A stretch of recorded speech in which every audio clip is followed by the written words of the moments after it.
c'est une très très belle rencontre, Dominique. En fait, j'ai envie de parler, de dire 2 mots de cette rencontre. Il y a quelque temps, je m'étais engagée auprès de toi, Alain, et je t'ai dit, cette soirée, on va la faire ensemble. On se posait la question, et sans savoir quel était le contenu, je t'ai dit, Alain, on va la monter ensemble.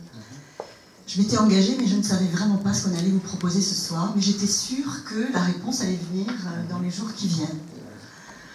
Une amie m'appelle et me dit, je voudrais te présenter quelqu'un, il faudrait que tu viennes un soir, etc. Et je lui dis, oh, les soirées parisiennes, on est fatigué, on a tellement de sollicitations, etc. J'ai hésité, et cette amie a pris un ton très sec qui ne lui ressemble pas, très clair en même temps, et je me suis dit, bon, il faut que j'y aille. Donc je suis allée à ta rencontre, et j'avoue que ça a été une rencontre, je dirais, fatale. C'est-à-dire qu'au bout de 10 minutes où j'ai entendu Dominique, je me suis dit, mais voilà, c'est le cheminement dont j'avais besoin. J'ai rencontré la personne qui va intervenir dans notre soirée sur l'expérience des champs akashiques. C'était évident au bout de 10 minutes. Voilà, même si tu as hésité un moment et tu as dit, bon, je vais voir, j'attends la réponse. Dominique est très connectée, donc elle ne s'engage pas avant d'avoir, même si ça va très très vite. Hein. Mais voilà, elle avait besoin de sentir qu'elle avait donc la réponse qui lui venait. Alors, je vais parler de Dominique. Déjà, il y a un duo. Vous connaissez certainement Étienne Avransart, puisqu'il est présent très souvent, enfin depuis des années, il nous accompagne dans les journées d'université intégrale. Là, on cherchait à associer, au travail de Dominique, on cherchait à associer le son et l'art, puisque vous voyez ces mandalas qui font référence donc à son travail de géométrie sacrée. Voilà, je vous laisse apprécier la finesse et la vibrance de ce que vous voyez. C'était évident que Dominique devait être entouré ce soir-là de ce travail. On a cherché un musicien, on a cherché un type d'instrument, et tout d'un coup, je me suis dit, mais c'est Étienne, voilà. Et j'ai parlé d'Étienne à Dominique, et elle me dit, attends, j'attends la réponse. Quelques secondes après, elle me dit, oui, c'est Étienne. Donc je t'ai appelé, voilà. Et tu as été disponible, ce qui n'est pas évident, parce que tu n'es pas forcément sur Paris. Et Étienne devait être aussi connecté, puisque habituellement il ne vient qu'avec un seul instrument que vous connaissez, qui est le didgeridoo. Et là, je ne sais pas pourquoi, il a apporté différents instruments pour rentrer dans la nuance du son et s'harmoniser avec le travail de Dominique. Tout ça très spontanément, bien évidemment. Voilà. Alors, je vais lire quelques notes pour vous présenter Dominique Dubois. Un terme qui lui est cher, c'est celui de tisserand. Alors je ne sais pas si ça se met au féminin, si on peut dire tisserande, parce que quand même si elle a un prénom mixte comme le mien, c'est quand même une femme. Donc peut-être tisserand. Hein, je ne sais pas.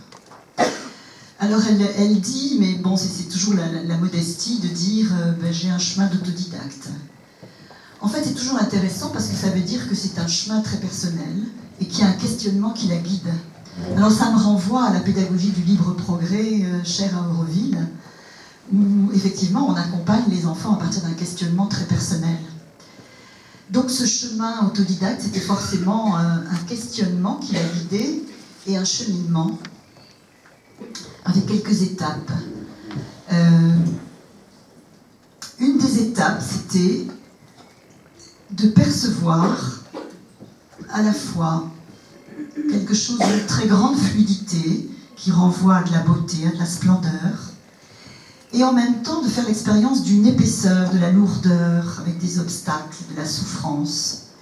Et son questionnement, c'était mais comment cela coexiste dans l'expérience humaine? De quoi ça parle tout ça? Cette dimension de grande fluidité, cette dimension d'épaisseur et de lourdeur, de quoi ça parle?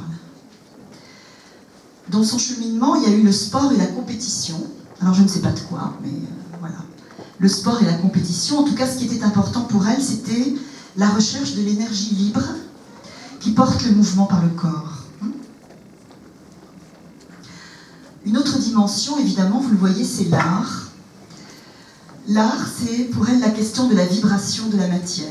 La lumière au cœur de la matière, comment la matière est de l'information lumineuse. Ensuite, il y a eu son travail de thérapeute, travail psychique, sur la dimension de l'être, cette dimension qui échappe, dit Dominique, qui échappe à la causalité et qui permet d'aller au-delà du processus d'incarnation. Je pense qu'elle va nous parler de tout ça. Et puis il y a eu aussi l'expérience du groupe, à laquelle nous sommes conviés ce soir. Et là, il s'agit d'entrer dans ce champ de résonance partagé dont nous avons déjà parlé, et qui s'adresse à d'autres dimensions de nous-mêmes. Et en conclusion, je dirais, qui sont ces mots à elle d'ailleurs, qui sont: l'expérience est de passer du chaos à l'harmonie en découvrant ce champ de résonance, ce champ de cohérence. Et quelques termes comme ça: labyrinthe, un puzzle, et quelque chose se tisse.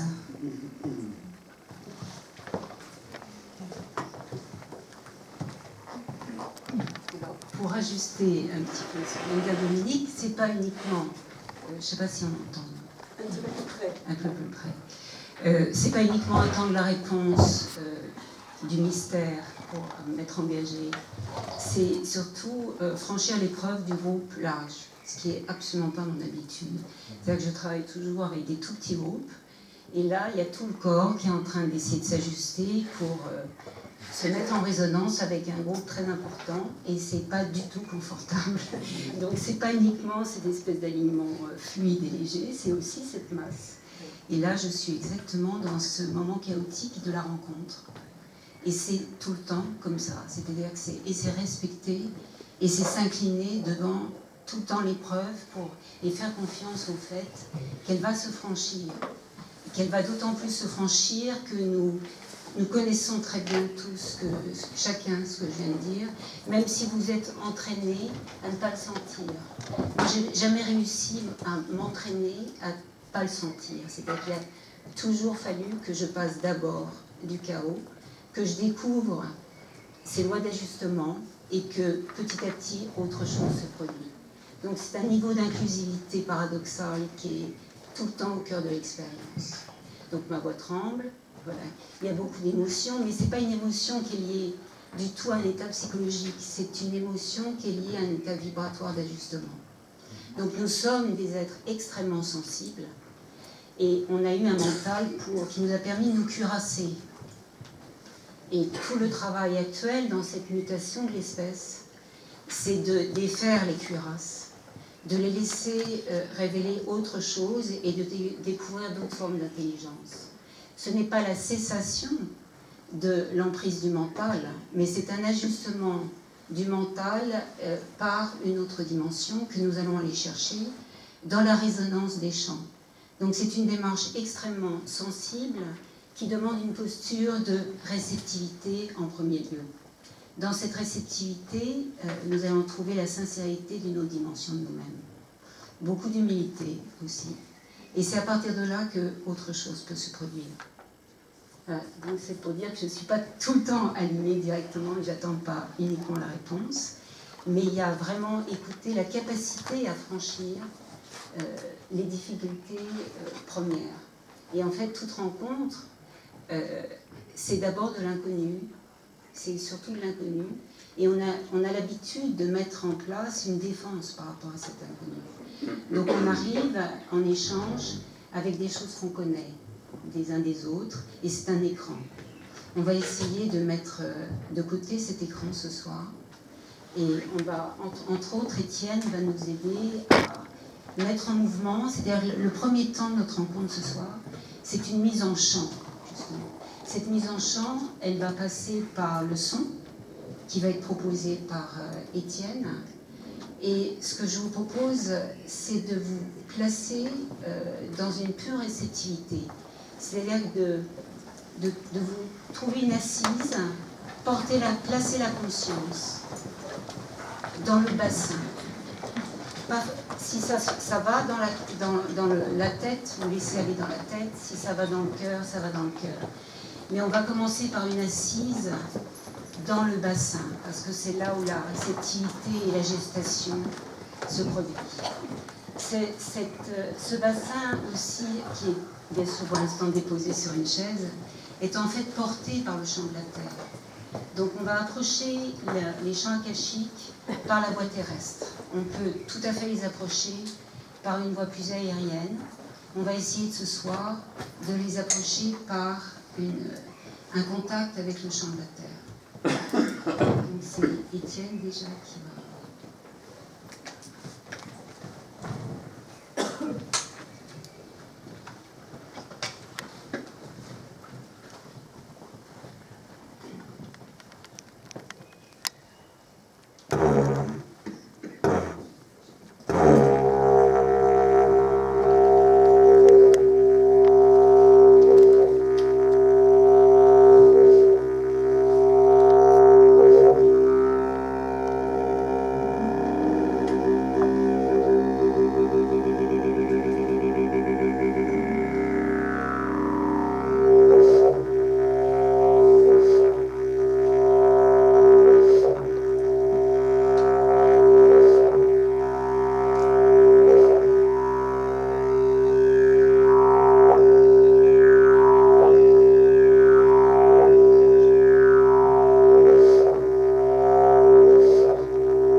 Nous allons continuer en gardant les yeux fermés,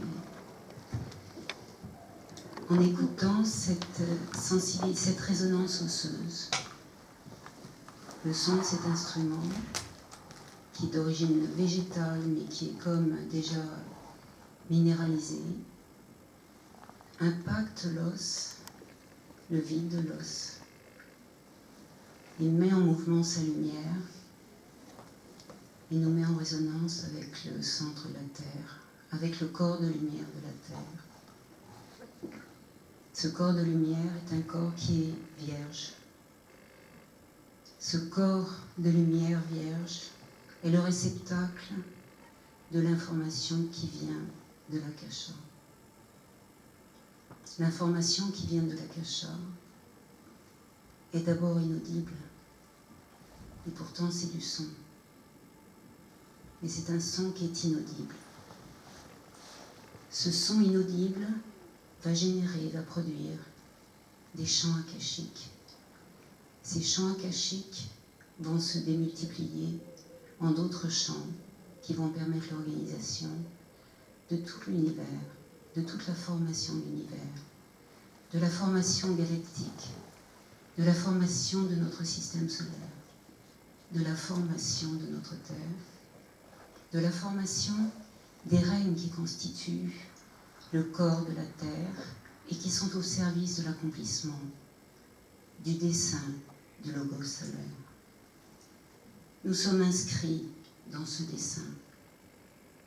Il est inscrit dans nos atomes, il est inscrit dans nos cellules.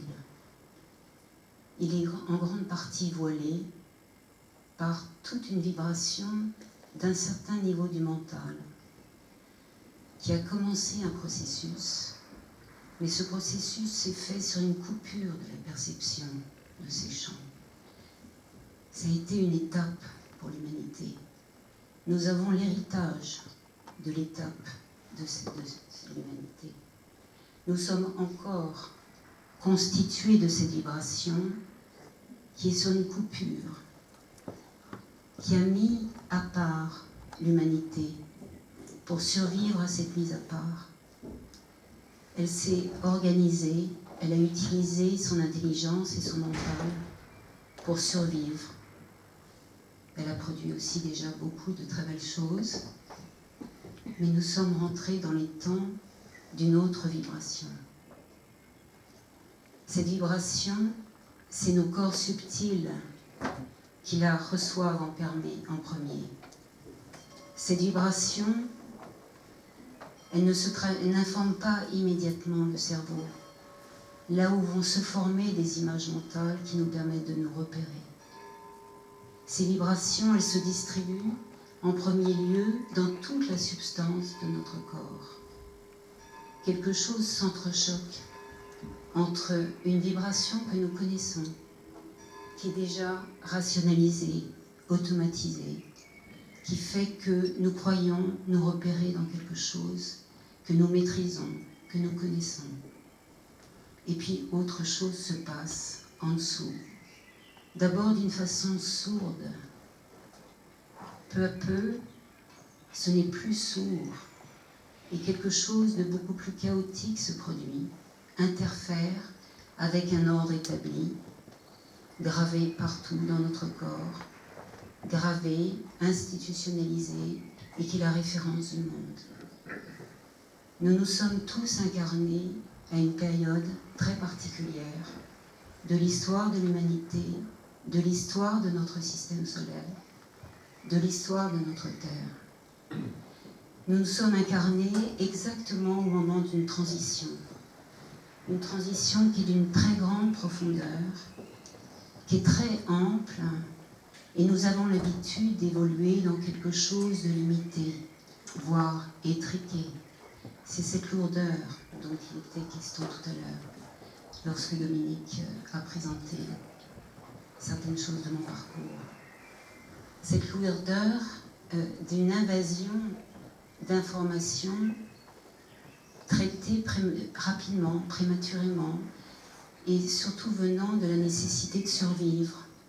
Nous étions à ce moment-là dominés par notre condition homme-animal. Notre cerveau traitait l'information dans une logique de stratégie de survie, augmentée d'une intelligence rationalisante. Et puis autre chose est en train de se produire, une autre vibration. C'est l'entrechoc de ces deux vibrations qui soulève partout l'existant, dans nos corps, autour de nous, dans ce qui existe, dans les institutions qui sont nos références. Cet entrechoc, écoutez-le, accueillez-le, écoutez de quelle façon il s'exprime en chacun de vous. Chaque personne ici le vit profondément.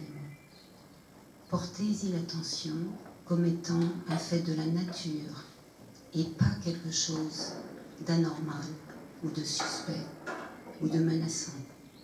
C'est quelque chose à découvrir. C'est quelque chose qui est en train de se produire partout.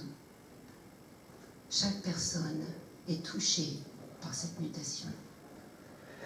La première façon dont nous parlons de la mutation, c'est dans une logique, une terminologie de crise. La crise est sur la périphérie de cette mutation. Dans la profondeur, il ne s'agit pas du tout de crise. Il s'agit réellement d'une mutation. Nos corps subtils ont été constitués par l'information de l'Akasha. Ils se sont organisés de cette façon. Les champs akashiques nous constituent. Ils constituent la Terre. Nous sommes, ils sont là. Ils ne sont pas au-delà de nous. Nous ne sommes pas séparés d'eux. Ils sont au cœur de notre substance. Ils sont disponibles. Il nous est demandé d'y porter l'attention par intériorité, en affinant notre perception, en y portant l'attention de façon plus sensible, en mettant de côté notre automatisme d'interprétation de l'information. Elle a sa propre intelligence.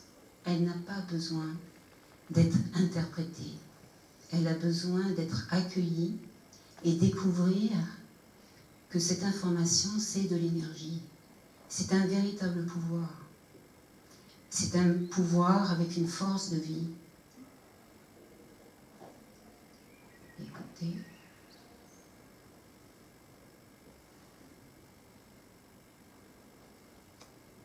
Écoutez la vibration dans votre corps.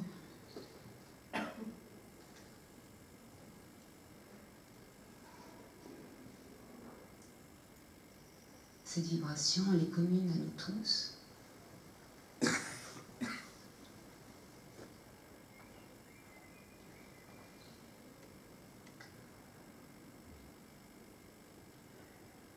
Laissez-la s'intensifier.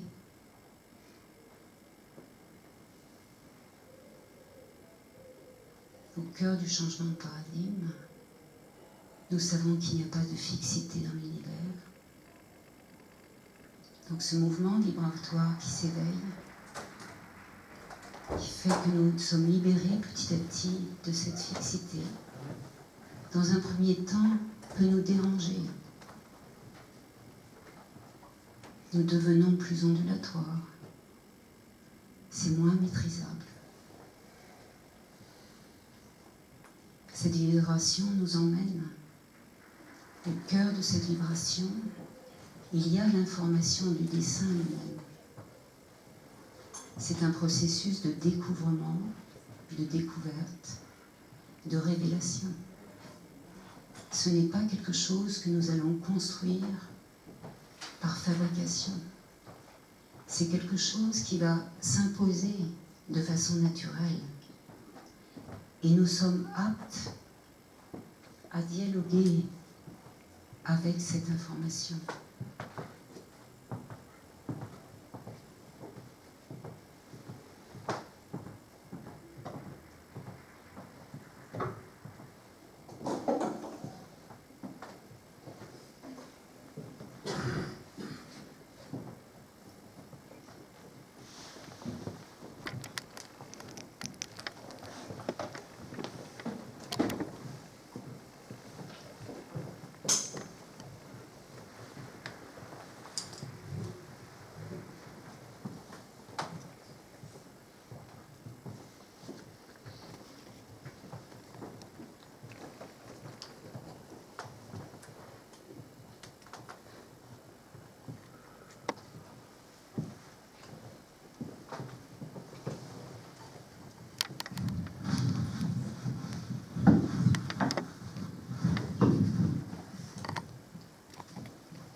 évoquer les chants, commencer à percevoir les chants, a pour conséquence immédiate de changer complètement notre définition de l'échelle de l'espace. Nous nous inscrivons dans le champ de la Terre et dans le règne humain. Le règne humain et son accomplissement, ce sont des générations. Il n'y a pas d'urgence. Quand nous sommes à l'échelle de la nature, il n'y a pas d'urgence. La nature œuvre inexorablement dans le sens de ce qu'elle doit accomplir. Dans l'ancien paradigme, nous sommes conditionnés en permanence à penser par culpabilité, rectifier ce que nous avons fait et dans une logique d'urgence. Actuellement, c'est une forme de pensée qui est extrêmement soulevée. Ça s'agite dans tous les sens pour construire des choses nouvelles. Nous ne construirons pas des choses nouvelles. Elles vont s'imposer naturellement, petit à petit. Elles vont s'imposer à nous. Nous allons nous ouvrir à des nouvelles vibrations qui vont générer des nouvelles formes. Et c'est l'écoute de cette vibration, la reconnaissance de ces nouvelles formes qui vont devenir la réponse. Il nous est demandé de ralentir pour prendre le temps d'écouter plus profondément, de faire confiance au fait que nous sommes aptes à entendre. C'est une façon de porter l'attention. Et les générations qui vont arriver vont continuer le processus, inexorablement, dans le timing de la nature et pas le timing de la croyance, du sentiment catastrophique de l'humanité.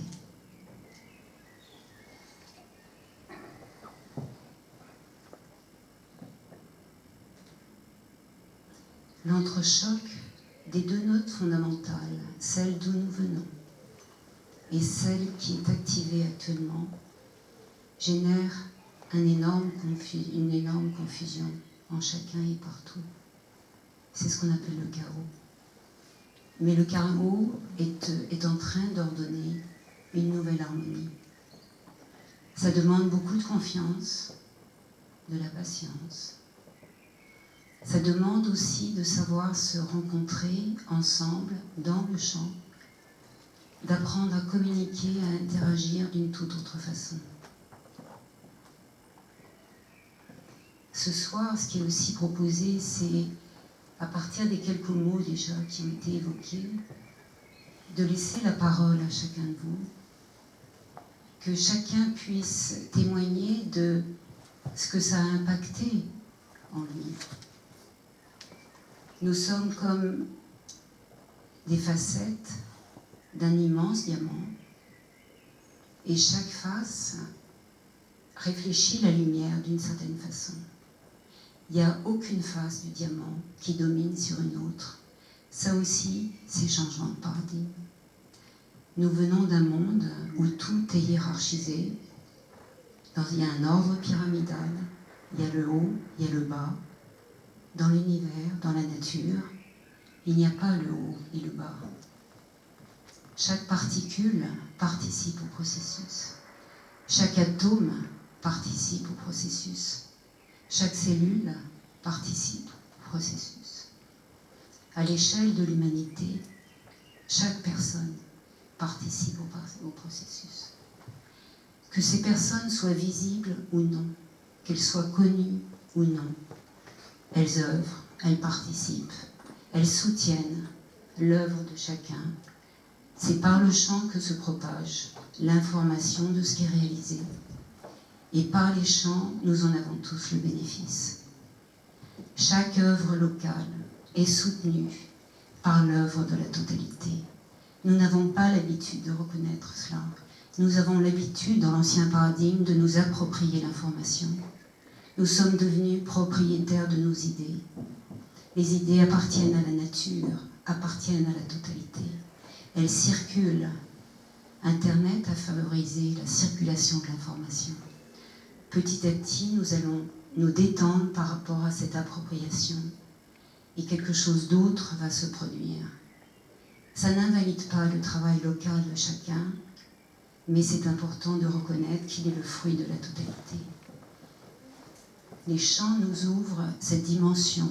C'est inhabituel pour nous de nous situer dans une interaction aussi large que ça. Nous avons l'habitude de mesurer à partir de ce que l'on voit. Pour l'instant, notre notion de collectif est plutôt à l'échelle du social. Le véritable collectif, c'est à l'échelle de la planète et de notre système solaire, et plus encore. Lorsque nous pénétrons le corps, lorsque nous allons vers l'infiniment petit du corps, nous redécouvrons exactement la même vastitude. L'infiniment grand, l'infini est là, au cœur de la matière. Nous avons l'habitude d'être dans un espace extrêmement étriqué, limité. Nous avons du mal à concevoir le flux de la vie incessant, la force de vie de la nature. Rien ne peut l'arrêter. Nous n'avons pas le pouvoir de la détruire réellement.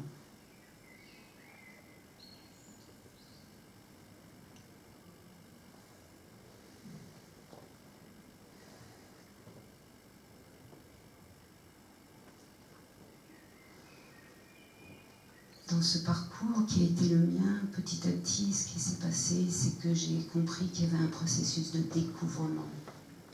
Le mot apocalypse veut dire révéler, mais dans le sens de découvrir.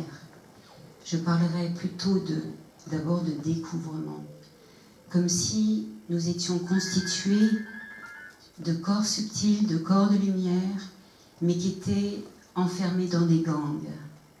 Ces gangs sont constitués d'une vibration émotionnelle et mentale qui actuellement est modifiée. Quand j'ai rencontré le travail d'Aurobindo, de Sri Aurobindo et de Mère, j'ai eu un immense soulagement par rapport à ce que je vivais, que j'avais du mal à comprendre à l'époque, parce que je n'avais pas les mots, je n'avais pas la légitimité de l'expérience intérieure, et pourtant elle était là. Et je n'avais pas le choix d'autre que de la vivre. Des rencontres comme celle-là ont permis de trouver la légitimité de la perception. Et à partir de ce sentiment de légitimité, quelque chose s'est ordonné d'une autre façon. C'est actuellement ce que chaque personne a besoin de restaurer. C'est la légitimité profonde de ce qu'elle est, de ce qu'elle sent. Elle a une façon unique et particulière de sentir, de percevoir, d'ordonner. Aucune personne est illégitime. Chaque personne est légitime. Mais c'est à chacun de devenir responsable de notre unicité, de notre spécificité, de lui donner sa légitimité pour que petit à petit cette qualité s'incarne et s'incarne partout.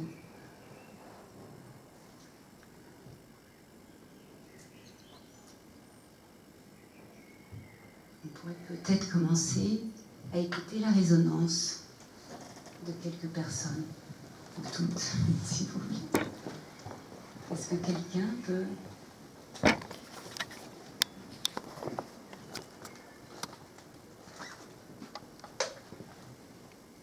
Ça peut passer par des questions, mais ce n'est pas une logique de question-réponse. C'est vraiment à partir de la question, une résonance collective aussi.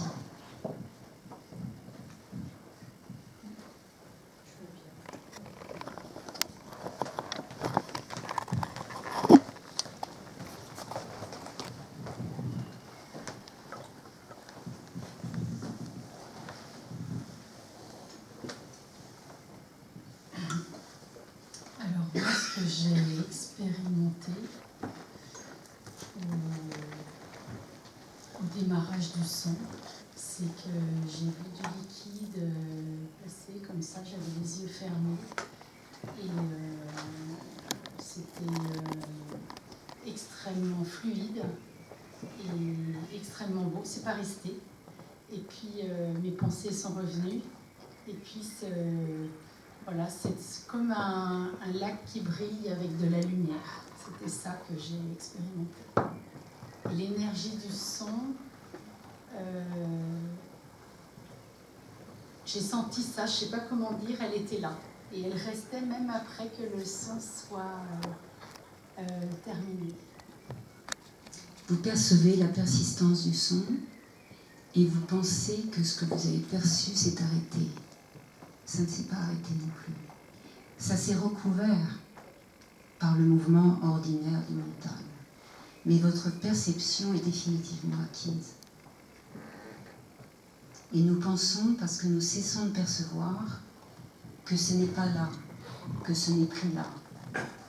Il y a un automatisme, les jours où il y a des nuages, de dire il n'y a pas de soleil aujourd'hui. Or, nous savons tous que le soleil est derrière les nuages. Cette invasion de certaines vibrations du mental, ce n'est pas du tout une critique du mental, il a réellement sa place dans l'expérience humaine. Mais c'est la domination par le mental qui est le problème actuel. Donc cette vibration recouvre et on a l'impression que notre perception s'est arrêtée, alors que c'est une information qui continue de se propager et d'informer. Petit à petit, nous allons sortir du morcellement de notre système de perception, qui fait que nous avons une impression divisée de nous-mêmes, morcelée, alors qu'il y a un continuum. Il y a hétérogénéité, mais il y a continuum.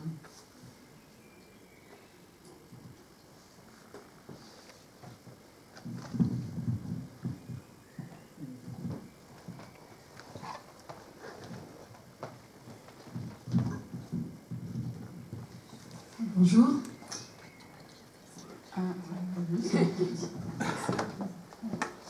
Bonjour. Alors, je me suis laissée emporter par la musique. J'ai été prise dans un vrai tourbillon. Et au moment où j'ai senti que quelque chose allait se faire, j'ai eu quelque chose qui ne m'arrive jamais. J'ai eu des envies irrépressibles d'éternuer. Mais alors, éternuer, tous mes voisins, j'espérais ne pas les déranger. Et voilà, je pense que je suis rentrée peut-être en résistance par rapport à ça. Je ne sais pas, c'est une interprétation, mais il y a eu cette bascule complète. Et alors ces éternuements extraordinaires que je n'ai jamais, qui sont arrivés comme une allergie. Voilà. Dans beaucoup de cultures, lorsque quelqu'un éternue, qu'est-ce qu'on lui dit? C'est pas vraiment une résistance. C'est une reconnaissance de quelque chose. Il n'y a pas forcément de résistance. Et même s'il y a résistance, au lieu de le psychologiser, de l'interpréter de façon psychologique, ça c'est une façon, ancien paradigme, systématique de procéder, mais c'est une forme d'ignorance de la reconnaissance des champs qui nous constituent. C'est de comprendre simplement les écarts de fréquence, l'hétérogénéité de notre corps, et qu'avant que s'ajustent au sein de l'hétérogénéité les champs, je veux dire qu'il y a des tas de manifestations qui semblent chaotiques et on a tendance à interpréter prématurément. C'est ce genre d'automatisme qu'on va apprendre petit à petit à laisser se défaire pour découvrir autre chose et cesser de se morceler de cette façon. Nous ne sommes pas aussi suspects que l'on pense. Je veux dire qu'il y a une véritable intelligence du vivant, et en fait chaque manifestation est l'expression locale d'une facette de cette intelligence, et ça cherche à se rencontrer. Ces différentes fréquences en nous qui cherchent à se rencontrer, parce que c'est la totalité de ce que nous sommes qui est la réponse, et pas juste une face de nous-mêmes.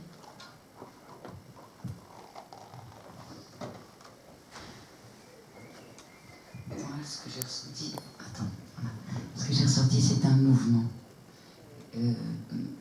J'appréhendais que je me demandais si vous me voyez, j'avais l'impression que ma tête avait une amplitude de chant, comme ça, voilà, je sais que le montrer, comme ça.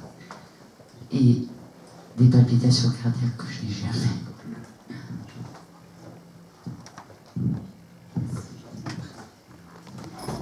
Nous avons l'habitude, lorsque on décrit ce qu'on vient de vivre, de le placer déjà dans le passé.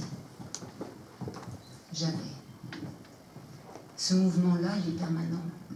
C'est simplement que vous le percevez, mais il continue aussi.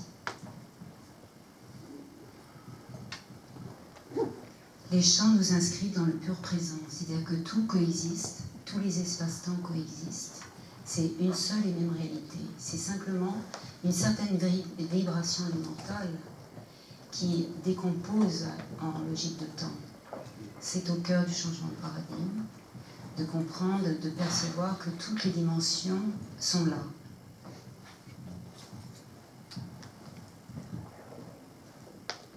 Est-ce qu'il y a d'autres témoignages? Quelques hommes, nous n'avons entendu que des voix de femmes.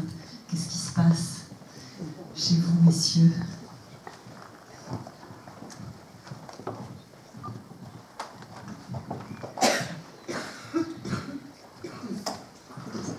J'ai été sensible, en particulier avec les deux instruments, à deux niveaux de vibration différents.